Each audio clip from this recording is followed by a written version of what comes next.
참 예수님, 오늘은 3월 23일 사순제 4주간 목요일입니다. 성령께 대한 새로운 관심에 대해서 말씀드리겠습니다.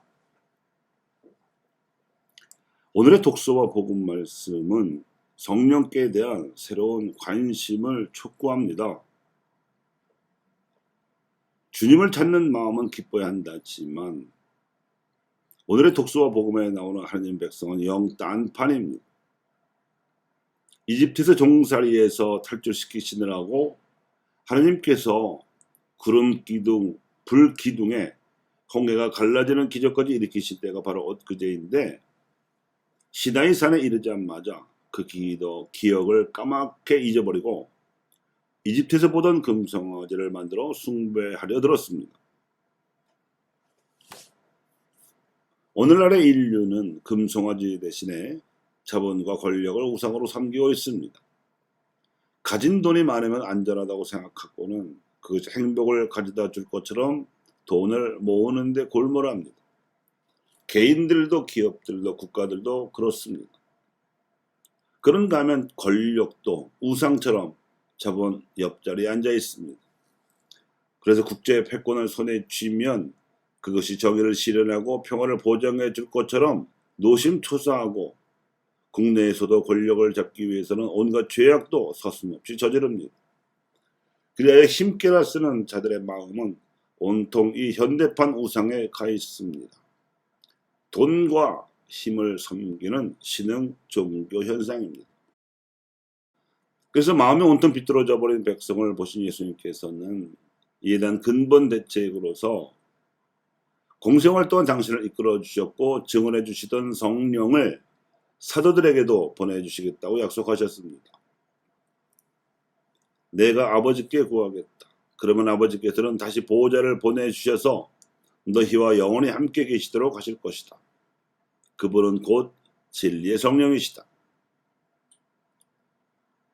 그러니까 구원의 기쁜 소식을 선포하신 예수님에 이어서 교회를 통해 구원의 기쁜 소식을 세상에 선포하게 하셔 파스카 고합을 완수하게 하시는 분이 바로 성령이십니다. 구약시대 이스라엘처럼 목이 뻣뻣해질 수도 있고 신약시대 이스라엘처럼 마음이 비뚤어질 수도 있는 신앙인들에게 성령의 이끄심에 대한 신심이 요청되는 대목입니다. 성령께서는 교회로 하여금 예수님께서 시작하셨던 복음 선포를 계승하도록 기운을 불어넣어 주실 뿐만 아니라 달라진 환경과 상황에서도 복음이 지니는 의미가 변질되지 않고 계속해서 살아있도록 영감을 주시고 예수님께서 가르쳐 주신 메시지가 지니고 있는 참된 의미를 더욱 깊이 이해할 수 있도록 도와주실 것입니다. 많은 세례자들이 신앙을 잊어버리고 남은 신앙인들도 복음의 의지를 잊어버려가는 상황에 있어서도 변함없이 구원의 진리를 선포하도록 이끌어 주실 주님이 바로 성령이십니다. 그리하여 선교의 정통성과 토착화의 의지도 북돋아 주실 수 있는 분, 바로 성령이십니다.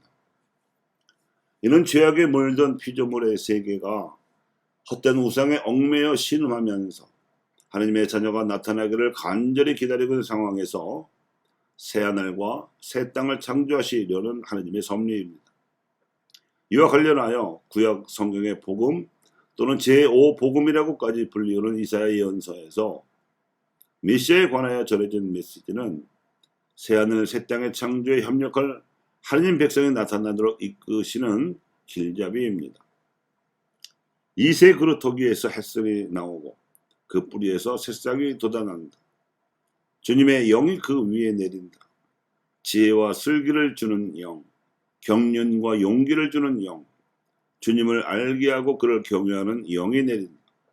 그는 주님을 경외함으로 기쁨을 삼는다. 예수님께서 받으신 이 영을 사도들에게도 내려주셨고 오늘날의 하나님 백성에게도 똑같은 이 영으로 이끌고 계십니다. 지혜와 슬기의 영, 경륜과 용기의 영, 그리고 주님을 경외함으로 기쁨을 삼는 영입니다. 자본과 권력을 우상으로 삼기는 오늘날에는 더욱더 그 이끄심이 절실히 필요합니다. 주 하느님의 영이 내 위에 내리셨다. 주님께서 나를 보내시어 가난한 이들에게 기쁜 소식을 전하고 마음이 부서진 이들을 싸매어 주며 잡혀간 이들에게 해방을, 갇힌 이들에게 석방을 선포하게 하셨다.